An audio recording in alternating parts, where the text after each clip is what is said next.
이 시간 우리 아가서 말씀 나의 사랑하는 자에게라는 제목으로 나눠볼 텐데요. 어제 결혼식을 다녀왔습니다. 결혼식의 주인공은 신대원에서 공부할 때 같이 공부했던 전도사님이었는데 그 신랑과 신부 다 같이 공부하던 전도사님들이었습니다. 함께 밤늦게까지 공부하고 같이 놀고 같이 먹고 같이 웃고 그런 전도사님 둘이 결혼을 했어요. 가는데 이제 저만 남았더라고요. 다 가고 같이 이제 친하게 지냈던 전도사님들 다 서로 결혼하고 저만 남았더라고요. 근데 갔는데 그런 결혼식은 또 처음이었습니다. 이제 신부는 이제 신나가지고 막 방방 뛰어다니고 신랑이 엄청 울더라고요. 그래서 놀렸어요. 막 울보라고. 근데 이제 그 우는 결혼식을 보면서 생각을 해봤습니다. 저기에 서면 무슨 감정이 들까? 도저히 감도 안 잡히더라고요. 그래서 당연하겠죠. 저는 네 그렇습니다. 근데 또 오늘 함께 나눌 아가서가 사랑에 대한 이야기입니다. 특히 그냥 일반적인 사랑이 아니라 부부의 사랑, 그런 깊은 사랑에 대해서 나누고 있는데 어떻게 결혼도 안 한 제가 이 자리에서 그 사랑을 논할 수 있을까? 그런 의심이 드실지 모르겠어요. 근데 걱정하지 마세요. 이 시간 그걸 논하고자 하는 게 아니라 우리가 하나님께 받은 그 사랑이 얼마나 아름다운 것인가, 하나님이 우리에게 주신 사랑을, 그 사랑을 통해 한번 살펴보고자 합니다. 먼저 오늘 이 본문에 나오는 주인공은 두 명이에요. 남자와 여자가 나오는데 이 둘이 얼마나 사랑을 하는지 2절에 이렇게 남자가 여자에게 말을 해요. 여자들 중에 내 사랑은 가시나무 가운데 백합화 같다. 이 많은 여인들이 있을 텐데 그 여인들은 다 가시나무로 보인답니다. 그 중에 하나 핀 백합화. 다른 여인들은 그저 색도 없고 매력도 없고 그냥 그저 그렇게 보이지만 오직 그 여인만은 내가 특별하게 사랑하는 여인으로 보인다. 내가 너를 특별하게 여긴다. 이렇게 사랑을 고백합니다. 그렇다면 여자는 남자를 어떻게 바라보고 있을까요? 3절입니다. 남자들 중에 나의 사랑한 자는 숲풀 가운데 사과나무 같구나. 내가 그 그늘에 앉아서 심히 기뻐하였고 그 열매는 내 입에 달았구나. 왜 하필 사과나무라고 했는지 먼저 우리 이 아가서가 시로 쓰여진 거를 이해하셔야 됩니다. 그리고 고대 근동에서 왜 사과나무인지 찾아보니까 이제 수메르나 아카드 그리고 혹은 이집트에서 연애시에 사과가 이런 매력을 뜻한다고 해요. 이성에게 끌리는 매력. 그래서 이 여인은요 지금 남자에게 충분한 매력을 느끼고 있습니다. 지금 이 두 구절만 봐도 서로 얼마나 사랑하는지 느껴지시나요? 그리고 이 두 사람이요 이제 여인의 대사가 이어집니다. 4절에 그가 나를 인도하여 잔치집에 들어갔으니 그 사랑은 내 위에 깃발이로구나. 이 잔치집, 우리나라 말로는 잔치집이라 되어 있지만 원어상으로는 술집 이런 단어를 쓰더라고요.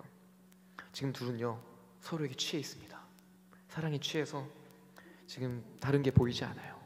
그렇게 서로 사랑을 하고 있는데 여자가 이 뒷구절이 조금 잘 살펴보려고 해요. 그 사랑은 내 위에 깃발이로구나.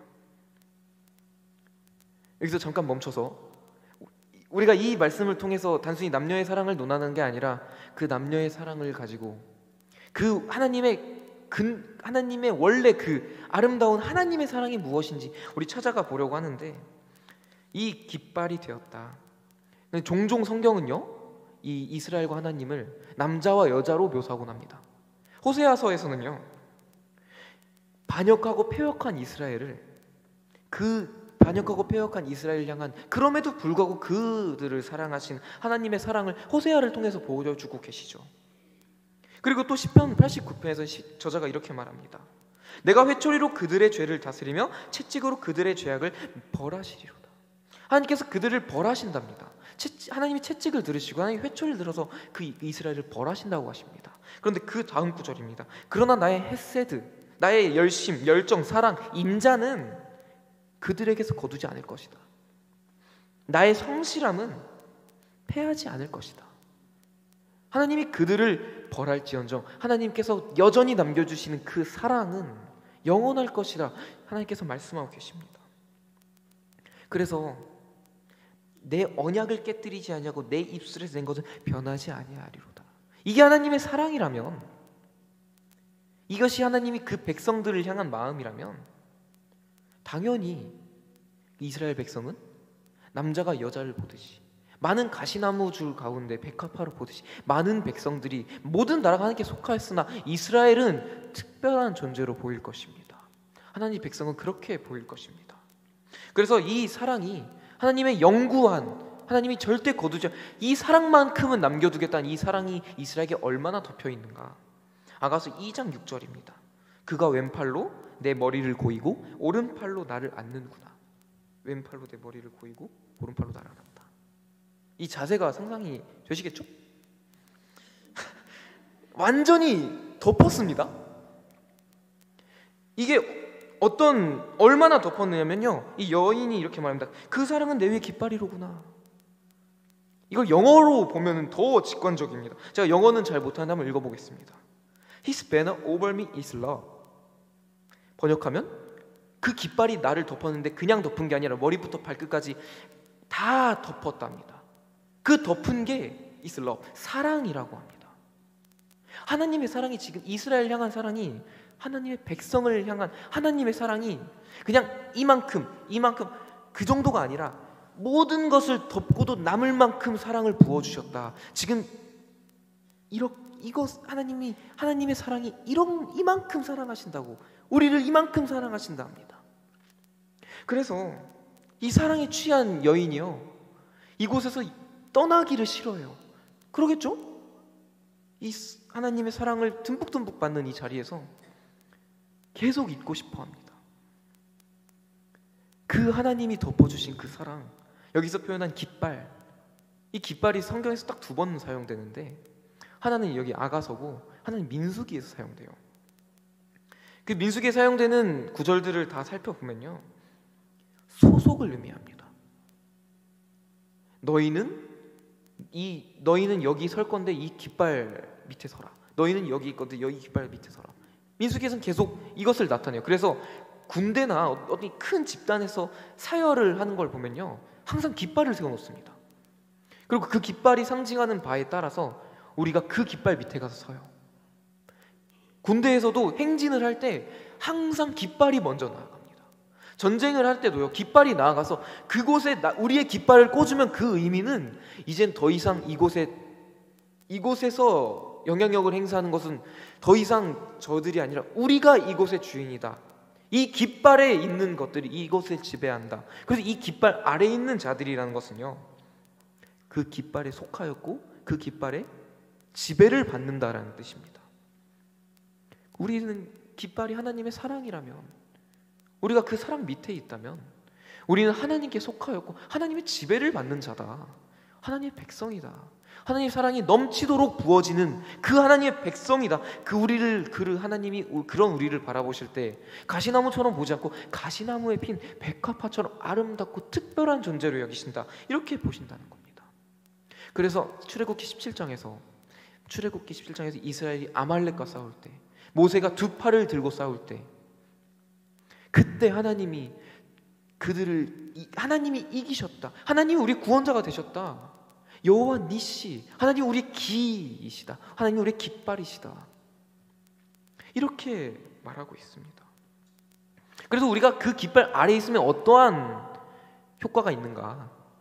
효과라고 말을 해도 될지 모르겠지만 어떠한 언약을 하셨는가? 하나님께서 맹세하시길 여호와가 아말렉과 더불어 대대로 싸우리라. 그 깃발 밑에 있으면요, 하나님께서 우리의 적들과 대대로 싸우시겠다. 그 언약을 하셨어요. 하나님의 사랑이 넘치도록 부어지고 그 깃발 아래 하나님의 사랑을 넘치도록 받고 그 깃발 안에 있으니 어떠한 적이 오아도 하나님께서 싸우시니 그곳은 이제 우리의 안식처가 되고 편안한 자리가 되고 너무 좋은 자리가 되겠죠. 그래서 다시 아가서로 돌아와서요, 그 여인이 이렇게 말해요. 7절에서 예루살렘의 딸들아, 내가 노루와 들사슴을 두고 너희에게 부탁한다. 내 사랑이 원하기 전까진 흔들지 말고 깨우지 말지어다. 부탁한다. 나 영원히 여기 있고 싶어. 하나님의 사랑 가운데 영원히 거하고 싶어. 나는 지금 하나님의 사랑에 너무 푹 빠져 있어. 근데 8절에 가서요 무대가 바뀌어요. 7절까지는요 이 남자와 여자가 한 공간에 있어요. 이 실내에 있는데 8절에 보면요 이 여자는 여전히 실내에 있고 남자는 저 멀리서 뛰어오고 있습니다. 뛰어오는데 산을 넘고 산을 달려서 이 여인에게 힘들게 와서 말을 해요. 어떠한 언어로 말했을지 한번 상상을 해보려고 합니다. 나의 사랑하는 자가 내게 대하여 이르기를 나의 사랑 내 어여쁜 자야 일어나서 함께 가자. 산을 뛰고 산을 건너서 와서 사랑하는 자에게 말하기를 나의 사랑 내 어여쁜 자야 일어나서 함께 가자. 뭔가 되게 좋은 게 마치 어떤 되게 좋은 걸 보고 온 사람처럼 야 저기 빨리 가보자. 저기 빨리 가자. 우리 함께 가자. 이러한 모습이 상상이 됩니다. 그 남자가 무엇을 보고 왔냐면 11절입니다. 겨울도 지나고 비도 그쳤고 겨울이 그쳤고 비가 그쳤기 때문에 가자고 합니다. 이 장면이 조금 더 12절에서 묘사가 돼요. 지면에는 꽃이 피고 새가 노래할 때 이르렀는데 비둘기의 소리가 우리 땅에 들리는구나. 팔레스타인 지역은요 우리나라처럼 사계절이 뚜렷하지 않다고 합니다.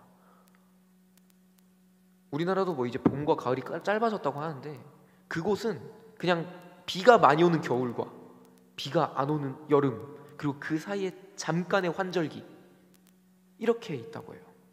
그 잠깐의 그 봄이라고 할 수 있는 그 봄이 찾아왔는데 그 증거가 꽃이 피고 있다. 지금 새가 노래한다. 비둘기가 다시 찾아왔다. 날이 따뜻해지니까 따뜻한 곳으로 갔던 비둘기가 다시 찾아왔다. 지금 봄이 왔다. 우리 봄을 보러 가자. 지금 아니면 우리가 이 봄을 볼 수가 없다. 봄은 우리에게 귀하니까 그 봄을 보고 와서 나의 사랑하는 자랑 같이 그 봄에 있길 원하고 있어요. 그래서 13절에 무화과 나무에는 푸른 열매가 익었고 포도나무는 꽃을 피워 향기를 토하는구나. 나의 사랑 나의 어여쁜 자야 일어나서 함께 가자. 이것을 우리는 또 어떻게 하나님의 사랑으로 바라볼 수 있을까요? 하나님과 은밀한 곳에서 교제하는 시간, 말씀을 통하여 교제하는 시간, 기도를 통하여 교제하는 시간, 예배를 통하여 교제하고 찬양을 통하여 교제하고 그 교제의 시간이 중요합니다. 굉장히 중요한 시간이에요. 그런데 그 시간이 중요하고 우리에게 아름다울 수 있는 이유는요 장소가 중요하지 않고 그곳에 하나님과 함께 있었기 때문에 그 시간이 중요한 겁니다. 그런데 이 14절에 있어서 조금 자세히 보면요 남자와 여자가 사랑을 나눴던 그 은밀한 곳과 그 남자와 여자의 사랑을 방해하는 여우가 있는 이 바깥이 어떻게 묘사가 되냐면요 그 여인이 계속해서 머물고 싶었던 그 안을 바위 틈 낭떠러지 은밀한 곳이라고 묘사하고 오히려 여우가 있는 그 밖을 아름다운 정원으로 묘사하고 있습니다. 이 여인은 이 남자에게 받는 사랑을 계속해서 공급받고 싶어 하는데 그 공급받았던 그 자리에 계속 있고 싶어 하는데 더 이상 그 자리는 아름다운 자리가 되지 못해요. 바위 틈 낭떠러지가 되었어요. 왜요? 그곳에는 남자가 없기 때문에. 그래서 이 여인이 이 남자의 사랑을 더 사랑을 나누기 위해서는 밖으로 나와야만 합니다. 나의 사랑하는 자가 내게 대하여 이르기를 나와 함께 가자 하는 그 초청에 응답하여 나아가야만 그곳에서 그 사랑을 더 경험할 수 있는 것입니다. 근데 이 여인은 그 사랑을 나눴던 그곳에서만 계속 머무르려 하고 있습니다. 여기서 우리가 놓치지 말아야 될 것은요 하나님이 우리를 어디로 부르시는가에 대해 있습니다. 우리가 어디에 있는가? 지금 누구와 함께 있는가? 때론 그 은밀한 곳에서 하나님과 교제해서 그곳에서 하나님의 은혜를 가득 받고 하나님의 사랑을 가득 받았는데 하나님이 이제 그 사랑을 가지고 나오라고 합니다. 어디로 갈까요? 밖으로 나오래요. 근데 그 밖은 15절에 여우들이 있대요. 그 사랑을 방해하는 여우들이 있다고 합니다. 그래서 16절부터 나는 여기 있을 테니까 가서 양떼를 먹이고요, 할 거 여우를 잡고 해가 지기 전에 돌아와 주세요. 난 여기 있을게요. 이것을 하나님과 교제의 시점으로 바라보면 우리가 하나님을 만났던, 하나님과 깊게 교제했던 그 자리에서 여전히 머물고만 싶어하는 우리의 그 신앙을 한번 점검해 볼 필요가 있을 것 같습니다. 2024년 순종하는 사명자를 가지고, 표어를 가지고 우리가 1년을 달려오고 있는데 이 아늑한 자리를 벗어나는 게 어렵습니다. 굉장히 어려운 자리인 것 같아요. 헌신의 자리, 봉사의 자리, 사명의 자리. 나는 그냥 이곳에서 그냥 예배하고 나는 이 자리만 지키면 이 자리에 통해서 내가 하나님을 뜨겁게 만날 수 있고 나는 그냥 이 자리만 지키고 싶은데 이거면 충분할 것 같은데, 하나님, 나 여기 있을게요. 그냥 하나님 그곳에서 여우 잡아주시고요, 양 먹여주세요. 그리고 다시 나한테 와주세요. 이러한 모습을 우리가 가지고 있지는 않는가? 그런데 그 모습을요, 하나님께서 뭐라 하지 않으십니다. 14절에 여전히 아름답다고 말해주세요. 그러나 그것이 아직은 여전히 아름다우나 그것이 끝까지 우리의 태도가 되면요, 미성숙한 신앙이 아니라 그것이 우리의 고집이 돼버리면요, 어떠한 결과가 되느냐? 이사야 59장 9절입니다. 그러므로 정의가 우리에게서 멀고 공의가 우리에게 미치지 못한즉 우리가 빛을 바라는 어둠뿐이요 밝은 것을 바라나 캄캄한 가운데 행함으로. 하나님께서 우리에게 주신 사명을 감당하지 못하는 결과가 됩니다. 이 여인은요, 아가서의 흐름을 따라서 이 여인은 결국 밖으로 나갑니다. 그리고 밖으로 나가서 그 남자와 더 큰 사랑을 나누고 이 밖으로 초청하는 남자의 진짜의 사랑, 의도를 알게 돼요.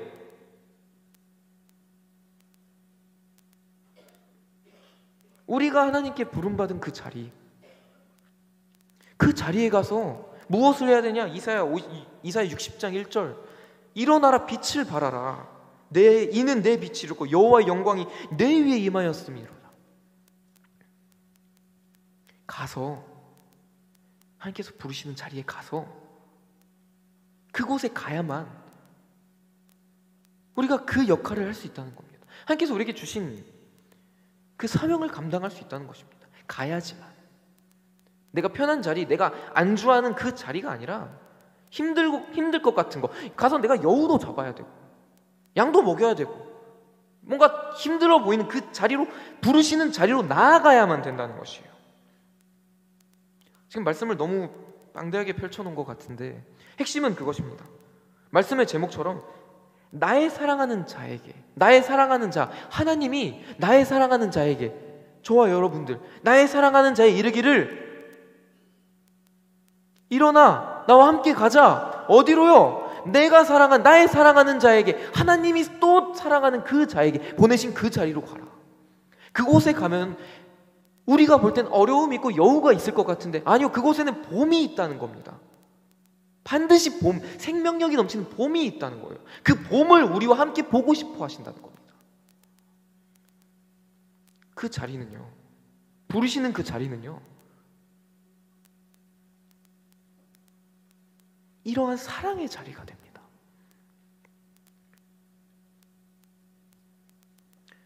우리가 말씀에 순종해서 부르신 자리로 나아갈 때 이 아가서의 여인처럼 더 큰 하나님의 사랑을 경험하게 될 것입니다.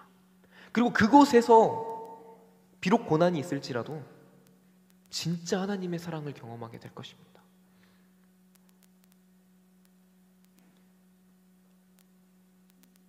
정말 이 말로 이 말씀을 마무리하려고 합니다. 내가 사랑하는 자가 아니라 나의 사랑하는 자, 하나님이 나의 사랑하는 자가 나의 사랑하는 자에게, 하나님이 사랑하는 자에게 하나님의 사랑을 전하는 사명자, 끝까지 그 사명을 지켜나가는 그 사명자의, 그 사명의 공동체, 그런 교회가 되길 주님의 이름으로 축복합니다. 기도하시겠습니다.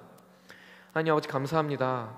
이 시간 아가서의 말씀을 가지고 주님 하나님의 사랑을 나눴습니다. 하나님이 우리가 하나님의 사랑을 경험하고 하나님의 그 놀라운 사랑을 경험한 이 자리를 여전히 이 자리에 영원히 머물고 싶지만 하나님은 우리를 사랑을 통하여 그 사명의 자리로 우리를 부르십니다. 그러나 그 자리는 비록 힘들 수도 있고 어려울 수 있으나 그곳에는 봄이 있고 생명이 있고 하나님께서 우리에게 보여주고 싶어 하시는 그 아름다운 곳이 있을 줄로 믿습니다. 우리가 나를 사랑하신 그 하나님의 또 하나 그 하나님이 사랑하시는 그 자리로 나아가서 그 사랑하는 자들에게 하나님이 우리에게 주신 그 사명 온전히 감당하는 그런 사명의 순종으로 나아간 사명자들 되길 주님의 이름으로 축복하며 살아계신 하나님께 예수 그리스도의 이름으로 기도드립니다. 아멘.